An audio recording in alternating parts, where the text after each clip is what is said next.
ദൈവം ഭൂമിയെ നോക്കി സകല ജഡവും ഭൂമിയിൽ തന്റെ വഴി വഷളാക്കിയിരിക്കുന്നു എന്ന് കണ്ടു.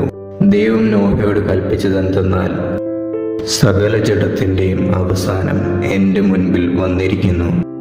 ഭൂമി അവരാൽ അതിക്രമം കൊണ്ടു നിറഞ്ഞിരിക്കുന്നു. ഞാൻ അവരെയൊക്കെയും ഭൂമിയോടുകൂടെ നശിപ്പിക്കും.